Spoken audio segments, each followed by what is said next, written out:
예, 한동훈 법무부 장관에 이어서 이번엔 전직 법무부 장관 얘기로 넘어가 보겠습니다. 조국 전 장관 또다시 검찰을 비판하고 나섰는데 김어준 유튜버의 방송에 나왔습니다. 망나니라고 있습니다. 망나니도 칼 들고 막 술 취해서 목을 자릅니다. 피가 튀죠. 망나니의 그 모습 보고 정의가 실현되었다고 생각하지 않습니다. 이런 망나니처럼 칼을 검찰이 쓴다면 그 칼을 뺏어야 되죠. 아, 이건 여야의 문제가 아니구나. 과거에 남산 끌려가면 죽었습니다. 지금 우리가 두려워하는 것, 압수수색, 체포, 구속, 휴대전화, PC, 이걸 두려워하는데 그 권한을 모두 검찰이 갖고 있는 거죠. 자, 승재현 한국형사법무정책연구원 박사 나오셨습니다. 네, 어서 오세요. 안녕하십니까. 네. 자, 지금 조국 전 장관이 검찰에 이제 맺힌 게 많은 모양이에요. 망난이란 말도 나오고 또 책도 썼는데 대부분 이제 검찰의 수사를 굉장히 신랄하게 비판했고 네. 옛날에는 국정원도 있었고 안기부도 있었고 무서운 데가 많았는데 지금은 검찰이 제일 무서운 거죠. 제가 이렇게 얘기를 하고 있어요. 네. 어떻게 들으셨어요? 사실 조국 전 장관이라고 호칭하겠습니다. 조국 전 장관의 입장에서는 너무 많은 수사를 받았고 또 가족 전체가 수사 선상에 올라와 있고 지금 아마 아들도 곧 기소 여부가 달라질 것 같으니 아버지의 입장에서는 당연히 저렇게 마음 아픈 소리를 할 수 있고 검찰을 악마화할 수 있는데 저는 조금 자기 자신을 조금 돌아보라고 말을 했으면 좋겠습니다. 조 전 장관 굉장히 올바른 이야기를 하고 그 이야기를 통해서 사람들의 마음속에 큰 울림을 가졌는데 지금 조 전 장관의 그 행동과 그 조 전 장관의 집에서 일어났던 일은 대한민국에서 가장 객관적이고 공정하고 투명해야 될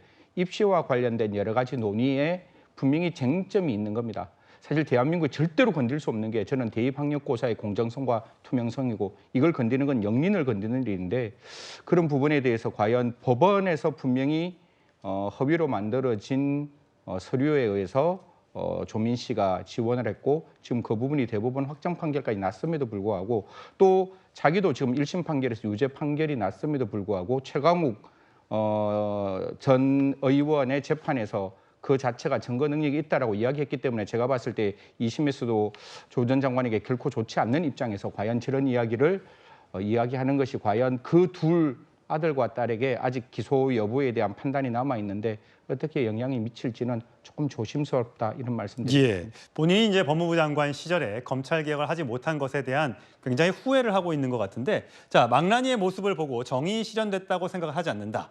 사회적 명예 회복해야 한다고 생각을 한다. 윤석열 정부의 폭주를 어떻게 막을지 고민이다. 이런 얘기를 했는데 이게 무슨 뜻인지 육성으로 한번 들어보시죠.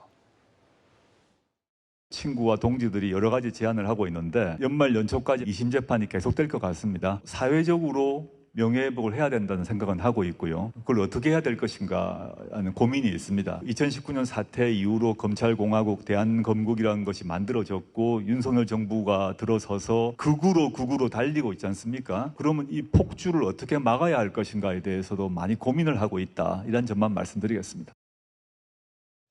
자, 서 변호사님, 뭐 출마설 저기서는 제가 저걸 다 들어봤는데 김어준 씨는 출마할 거야 계속 물어보는데 다 빗나가요. 그 괜히 나왔다 막 이렇게 얘기하는데 이 아까 말씀드렸던 사회적 명예 회복 저게 어떤 의미인지를 잘 모르겠어요.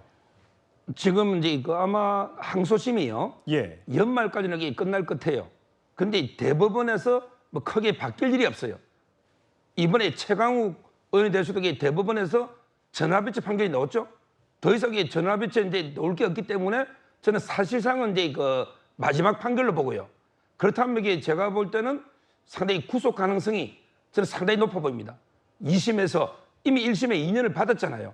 따라서 저는 아마 이게 그 실형이 나오면 이번에 정경심 교수하고요. 우리 개조할 때 보면 바톤 체인지 하잖아요. 그럴 가능성이 저는 상당히 높다. 정경심 교수는 이제 가석 방이 결정이 돼서 27일 날 나오고 되지 않습니까? 예. 정경심 교수가 풀려나고 조국 교수가 대신 들어갈 확률이 왜냐하면 이게 우리 1심 존중의 원칙도 있습니다. 1심이 특별한 사정 없이 2심에서 바뀌는 경우가 상당히 드뭅니다. 예. 따라서 저는 출마를 하려고 해도 이게 본인은 길 없는 길을 간다고 하니까 아마 이게 출마 길이 안 보이지 않을까 이렇게 보이고요. 조금 전에 계속 망나니 이야기 하잖아요. 원래는 이게 그 법이란 디케 여신은요. 한 손에 칼, 한 손에 저울이 있어요. 물론 이게 저울이 없으면 야만 그 자체인데 칼이 없으면요. 법의 무기력이다. 이게 예링이 한 말입니다. 따라서 저는 지금 이게 조국 교수한테는 눈물, 저울이 아니고 정의의 여신의 칼이 필요한 거예요. 오히려 저는 칼이 더 필요하다. 너무 이게 2년이 정경심 교수 4년에 정경심 교수 1년 추가됐죠? 5년이잖아. 근데 조국 교수는 다 합친 거에다가 유재수 감찰무마까지 2년밖에 안 되잖아요.